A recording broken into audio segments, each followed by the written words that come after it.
She stared at the pile of unopened bills, her hands shaking. Rent. Utilities.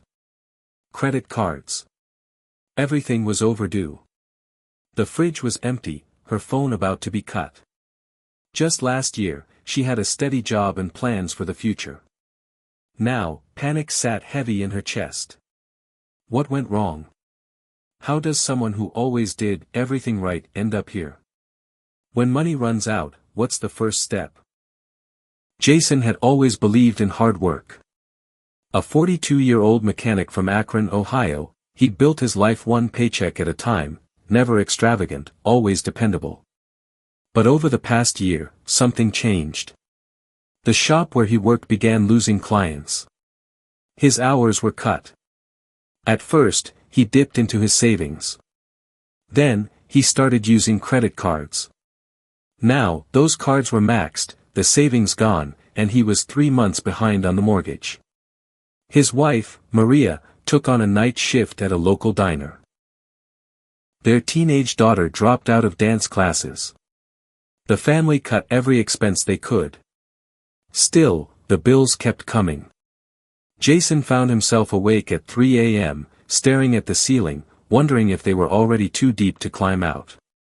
According to a 2024 study by the Urban Institute, over 27% of Americans are behind on at least one debt payment. But the danger signs often appear long before collectors call. Financial experts warn that missing minimum payments, relying on credit for necessities, and draining savings to stay afloat are early indicators of a downward spiral. Jason hadn't seen those signs. Or maybe he had, but ignored them, convinced that things would turn around.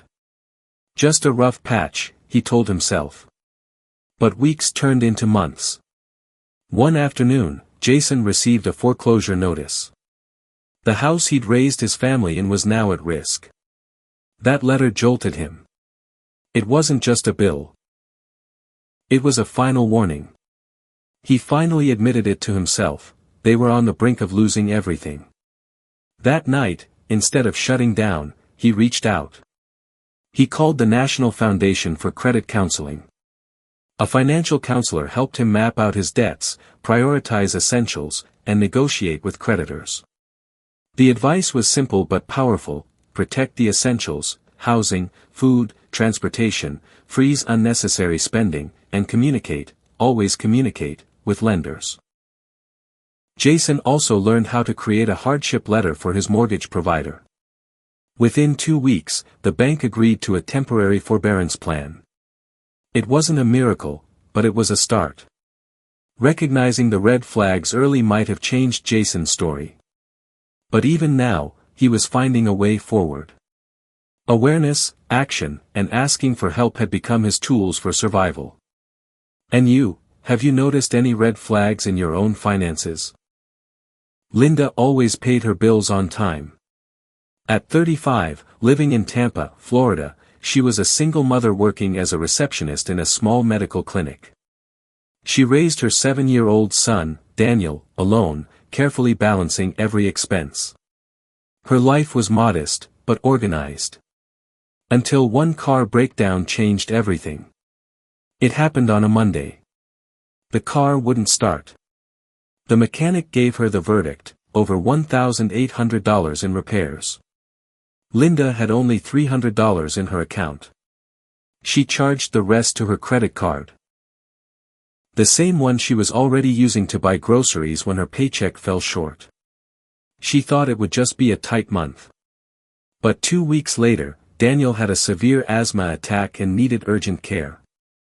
Even with basic insurance, the bill was crushing: $1,200. While her expenses ballooned, her income stayed the same. Rent went up by $200. Her credit card maxed out. To pay the electric bill, Linda took out a payday loan. It seemed like a quick fix. $300 she planned to pay back with her next check. But the predatory interest rates turned it into a trap. Within 3 months, Linda was overwhelmed with debt, exhausted, and ashamed. She started hiding the letters from collectors. She avoided checking her bank account. At night, she would lie next to her son and cry in silence. And yet, every morning, she went to work with a smile. Her financial collapse was happening quietly, like it does for millions of Americans. A 2023 LendingTree survey revealed that 61% of Americans live paycheck to paycheck. Even more troubling, 40% couldn't cover a $500 emergency without borrowing or using credit. And when these small crises stack up, the downfall can go unnoticed, until everything crashes. Experts call these silent signals. They don't scream, they whisper. They show up as late fees that become routine, constant anxiety when checking the mail, or the shame of saying, "I can't afford that right now." Financial therapist Amanda Clayman says, the first signs of financial collapse aren't numbers, they're emotions. Denial, shame, fear. And when people feel that, they hide. That's when things spiral. For Linda, the breaking point came on a Friday. She came home with Daniel and found the apartment without power. It was hot, stuffy. She sat on the floor, holding him, and for the first time whispered, "I don't know what to do anymore." The next day, she sought help. At a public library, she found a flyer for a free financial coaching program offered by a local nonprofit. She attended a Saturday workshop and discovered two tools that would change her path: the crisis budget and the debt snowball method. The crisis budget meant cutting everything non-essential. She ranked her expenses by survival: rent, basic food, utilities, transportation. She canceled subscriptions, sold her TV, stopped ordering takeout. Every dollar became intentional. The debt snowball focused on paying off the smallest debt first, while making minimum payments on the rest. It built psychological wins. In 1 month, she paid off the payday loan. In 2, she negotiated her medical bill down by 30%. Most importantly, Linda could breathe again. She wasn't debt-free, but she had clarity and control. She formed a support group with other mothers from the workshop. They began sharing tips, buying groceries in bulk, and celebrating small wins. In 6 months, her power was stable again. She reduced her credit limits, and opened a savings account with $100, not much, but hers. Linda's fall wasn't from recklessness. It was the result of small life shocks that no one taught her how to manage. She realized, too late, that the real danger wasn't just the debt, it was the silence. And you? Are you listening to the silent signals in your financial life, or still ignoring them? Tyler had always been a provider. At 42, he ran a small landscaping business in Phoenix, Arizona. Married, with 2 kids in middle school, he prided himself on never missing a day of work, even under the blistering desert sun. But in the spring of 2022, a drought hit. Contracts were canceled. Clients stopped calling. And Tyler, for the first time, couldn't make payroll. He dipped into savings. Then credit. Then borrowed from family. Still, the bills kept coming. His wife, Monica, picked up extra shifts at a diner, but it wasn't enough. Within 4 months, Tyler's business collapsed. He sold the work truck, laid off his last employee, and found himself applying for food assistance.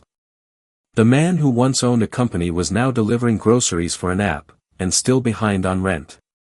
He felt like a failure. But then something shifted. One night, scrolling aimlessly on his phone, he landed on a podcast about financial recovery. The episode wasn't inspirational fluff, it was raw stories. Real people who lost everything and got back up. One voice stood out: Carlos, a former auto mechanic who had rebuilt his life after losing his shop in a fire. "I thought I was done," Carlos had said. "But I found the blueprint in other people's scars." Tyler couldn't sleep that night. The next morning, he wrote down 3 names of people he had once helped. Former clients, colleagues, even a neighbor whose lawn he mowed for free during cancer treatment. He called them. Not to ask for money, but for advice, opportunities, and connection. That week, one of them introduced him to a community nonprofit offering small business recovery workshops. There, he met Gwen, a volunteer mentor who had survived bankruptcy in 2008. She looked him in the eye and said, "The worst thing that ever happened to me became the reason I now own 3 rental properties." Together, they reviewed his entire financial history. Gwen showed him how to file for debt restructuring instead of total bankruptcy, saving him from total ruin. She helped him identify the business mistakes he had made: no cash reserves, poor diversification, and reliance on seasonal clients. But more than that, Gwen introduced him to the concept of financial resilience, the idea that recovering isn't just about paying debts, it's about building systems that can absorb shock. Tyler learned how to create an emergency fund, how to negotiate payment plans instead of defaulting, and how to separate business and personal finances. He even rebranded his services toward drought-resistant landscaping, tapping into government rebates and a growing customer need. Within 9 months, Tyler wasn't rich, but he was afloat. He worked fewer hours, earned more per job, and spent weekends with his kids again. He spoke at the same nonprofit workshop where he had once been a student. His story, like Carlos's, became someone else's turning point. According to data from the Federal Reserve, nearly 40% of small businesses in the U.S. fail due to cash flow issues, not lack of profit. And yet, many of these failures are preventable, if support, mentorship, and education are in place. Tyler's story isn't about bouncing back overnight. It's about slow, honest rebuilding. It's about looking at the rubble and seeing raw material. And you? Have you ever thought that your lowest point might actually be the foundation for something stronger?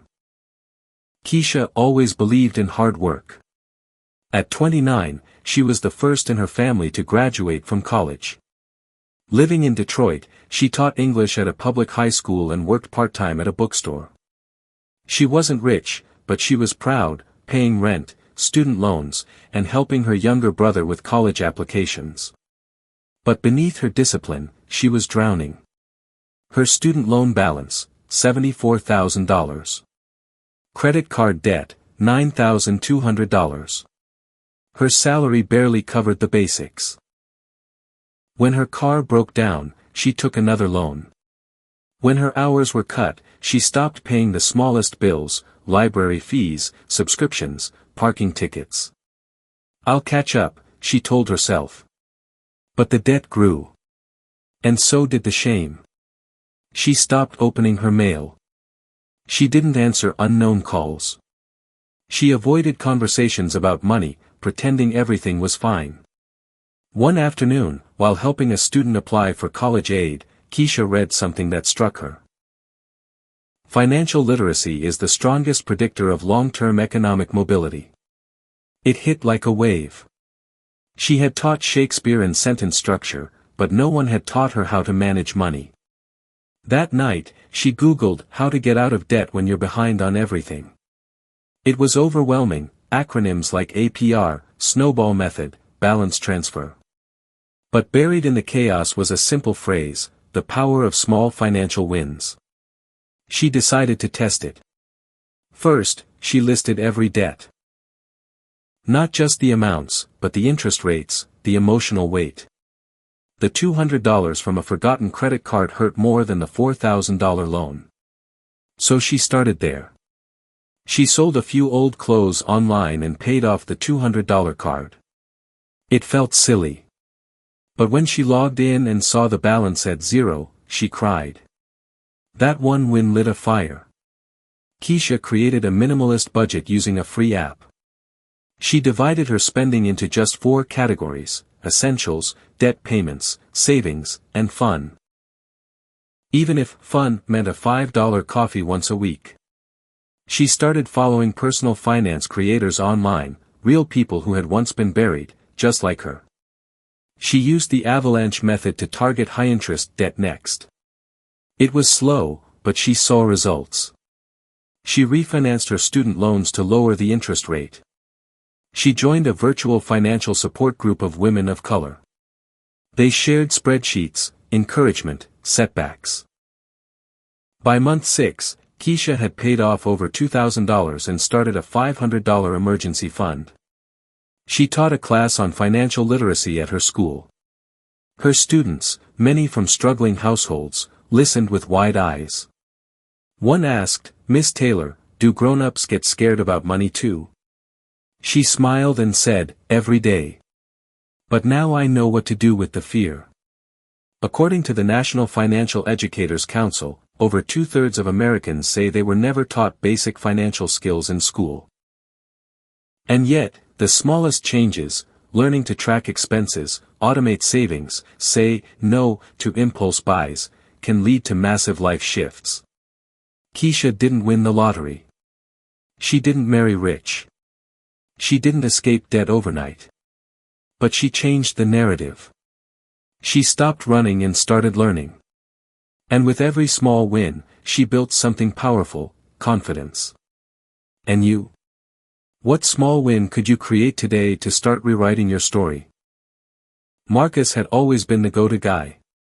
At 38, living in Seattle, he was a talented graphic designer freelancing for startups and agencies. His income fluctuated wildly, but he loved the freedom. Still, despite his creativity and effort, Marcus felt trapped. His bank account was often empty, and his credit cards were maxed out. How could he keep going? It was a cold autumn evening when Marcus realized he had to change. He was late on rent for the third month in a row. The landlord had left a warning. His phone buzzed constantly with calls from debt collectors. His anxiety had turned into panic attacks. One evening, scrolling through social media, Marcus stumbled upon a live stream about side hustles and smart money habits. The speaker was a young woman named Nina, who shared how she had gone from $20,000 in debt to building a thriving online business. Marcus felt a flicker of hope. He decided to try something new. Instead of waiting for clients, he would create products, digital templates, logos, and tutorials that could sell 24/7 online. But he didn't stop there. Nina's stream emphasized intelligence with money, not just income. Marcus started tracking every dollar meticulously, using apps and spreadsheets. He set realistic monthly goals for savings and debt payments. Next, he tackled the mountain of expenses he had ignored: subscriptions, unnecessary software, and frequent takeout meals. He canceled what he didn't need and cooked at home. He sold old electronics and some designer sneakers he rarely used. Soon, Marcus began earning side income through his digital shop. It wasn't instant wealth, but steady, predictable money.